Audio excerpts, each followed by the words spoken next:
Alrighty, welcome. This is a little bit different. What we're going to do is we do not answer a lot of questions on this YouTube channel. We read most of them and we just haven't been around to actually type them out. So what we're going to do, take your questions that you've answered in the asked in the last, I don't know, 2 to 4 weeks, and we're going to answer your questions. We might do this a couple times. We're going to go live on this channel. We're going to the 127 and we're trying to get some content for the big channel, the Bearded Thrift Machine. If you haven't, we have another channel called that. Go over there, like, subscribe, and tell your friends about that. We're getting close to 100,000 subscribers on that one. But we're going to go through, you're going to read, I think, like 14 or 15 questions. If you have more questions, put them in the comments down below, and we'll do another one of these videos if y'all like it this way. So without further ado, let's see what type of questions y'all got. Gray sales, do you ever do buyer paid returns? So we have free returns, so the buyer never pays for their shipping.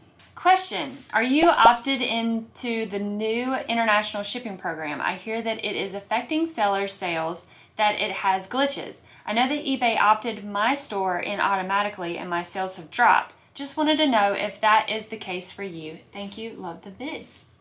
Basically what we do is we do international shipping still, and they did put us into the new international shipping, whatever that is, because we didn't change anything. We only were running maybe 8 to 10% of sales on international shipping. I wouldn't say that it's been dramatically higher or lower than that. So no, I would say that this hasn't affected us. I know some days we sell 2 to 3 things internationally and everything works fine, and we might not get another international sale for probably like a week or so. So I would say it's the exact same from this new system, whatever it is that they're using, and shipping it to another place wherever it's going. Before it went to like Kentucky, now it's going to like Illinois or whatever. I haven't really seen a big difference, a drop or an increase using that. So what are you guys doing as far as having to change all first class listings to Ground Advantage? This is very time consuming to have to manually change each listing. No eBay YouTubers are covering this issue.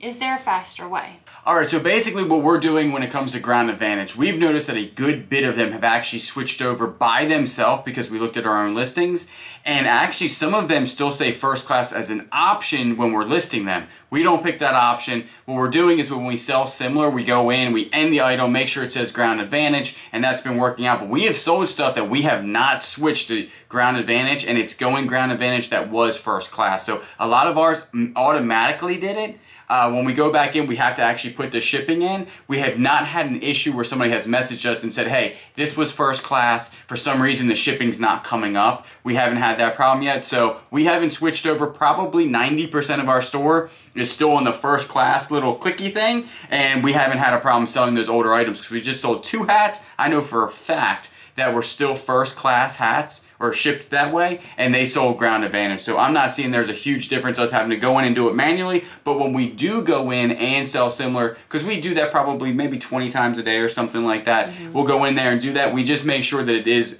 Ground Advantage and everything looks good with the shipping. What is your eBay store name? Well, back in the day before we were on YouTube, it's called Hustle County, and we just haven't switched it to the Bearded Thrift Machine. Our actual title is the Bearded Thrift Machine, but if you want to look at our eBay store, there's always a link down in the description. So you're ending your listings, selling similar, and then starting over with a lower price. So when we go in and we sell similar, what we're doing is we're looking at the shipping, and if it needs to be changed, we change it there. And then if we need to lower the price or if we need to raise the price, we do that also there. So it's not always lowering the price, but it's just looking and seeing to make sure that it's all correct. But we do change the items as far as the price or the shipping, so that way it does count as a new listing. How many items do you have listed?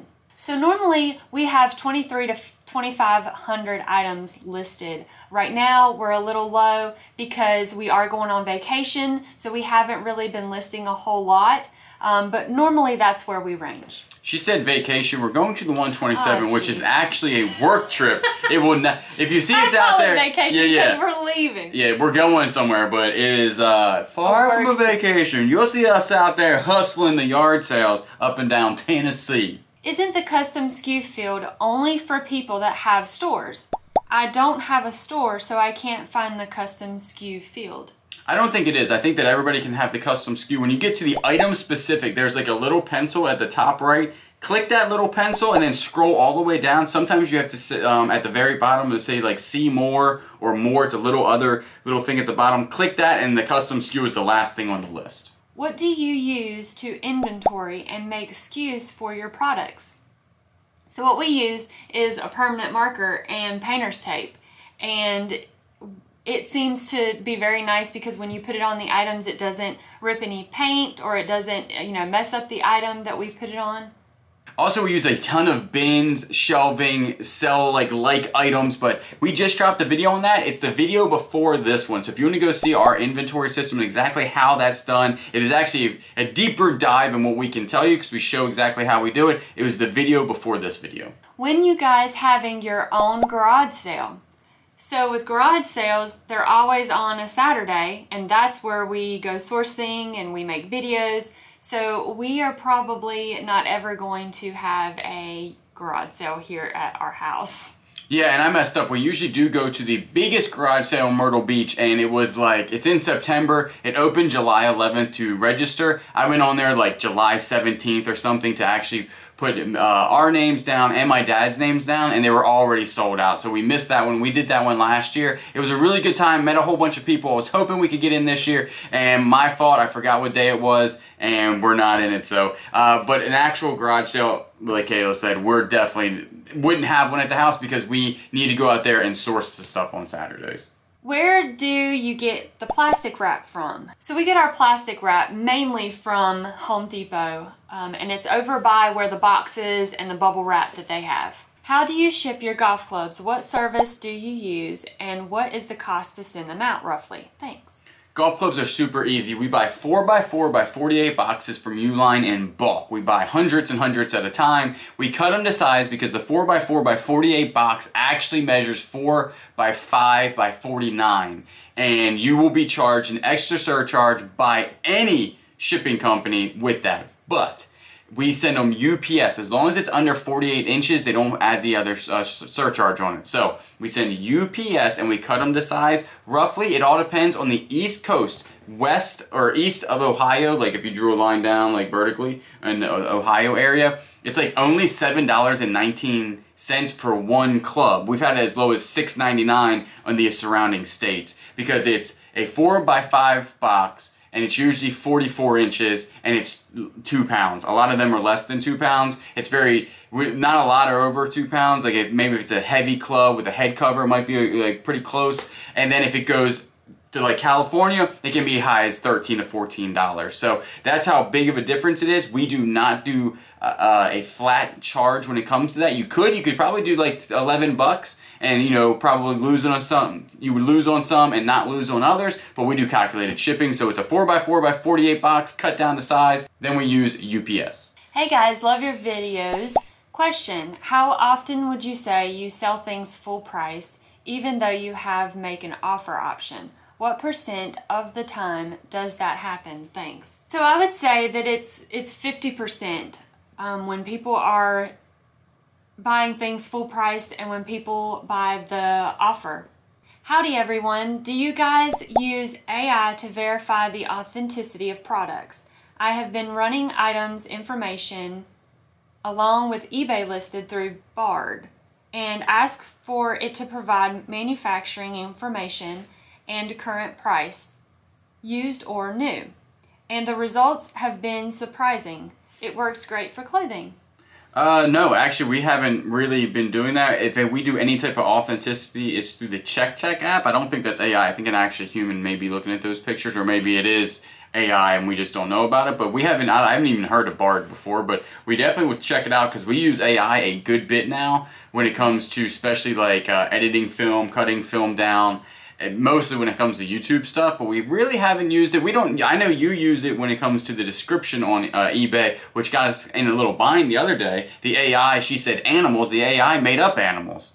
They were like cats, dogs, buffaloes, water buffaloes, and it was just, that's not the animals that she was talking about. So, you got to be careful when it comes to the description on eBay now with the AI, because it was just putting in some stuff that wasn't true. It wasn't in the listing. It wasn't in the pictures or anything like that. So just be careful with that AI. But we'll look up Bard, and if it's a good, way to make things faster and more efficient, we're all about it. After you wrap your sockets, what do you ship them in? Also, what is the wrap called? Thanks. We use a lot of saran wrap when it's the sockets, especially if they're like a set of sockets. What I'll do is I'll just saran wrap them together. Now, if these are like, I have two sets of like sockets in my brain, right? I got the bougie sockets, which are usually some Snap-on or Matco tools that are just phenomenal looking, right? There's not a lot of scratches, they're nice chrome, they're in phenomenal condition. I'm gonna actually individually wrap them in paper, then saran wrap them, and then probably put them in a padded flat rate, or bubble wrap them and put them in a box.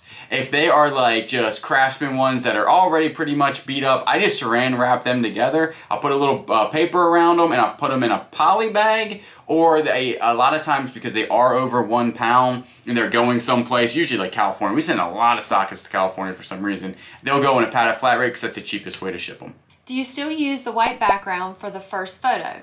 I thought that was needed for better search results on Google, etc. We normally use the pictures with the white background, but for the items that are listed for a higher price, we do use the AI background for, what was the photo room is what we use. And we do use the edited photos. Hello, my bearded friend. Can you give us a video on how to test Handycam?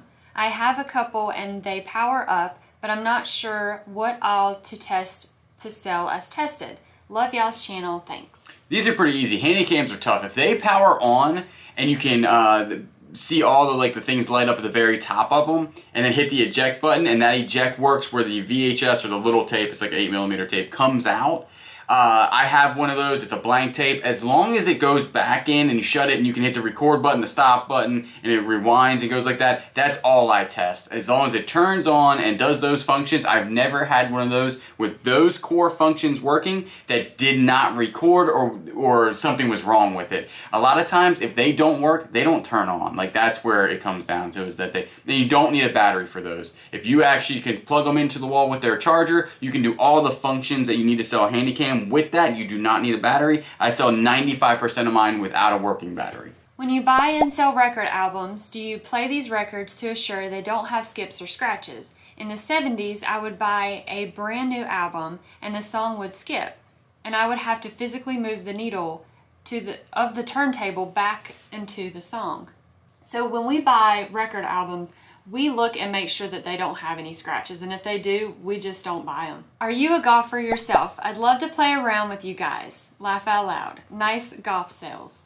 Yeah, I actually took professional lessons back in the day when I was a small lad. I was out there on the golf course, you know, I was in a couple competitions. And then we got you into golf about a year ago. We played the par 3. She hasn't been graduated to the big courses yet. Number one, we don't have the time to go out there and spend a couple hours on the big courses. One day we will, but recently we just hit in the par 3s. The short game though, they always said, drive for the show and putt for the dough. That's what the old tournament people used to tell me. So if you got good short game in golf, you're usually pretty good. The driving isn't the hardest part. The hard part's the par 3 area. But yeah, that's all we play. But no, we're golfers.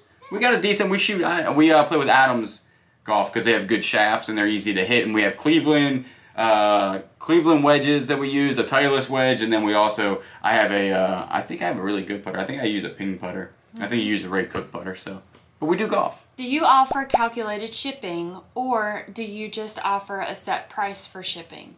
On all of our items, we use calculated shipping.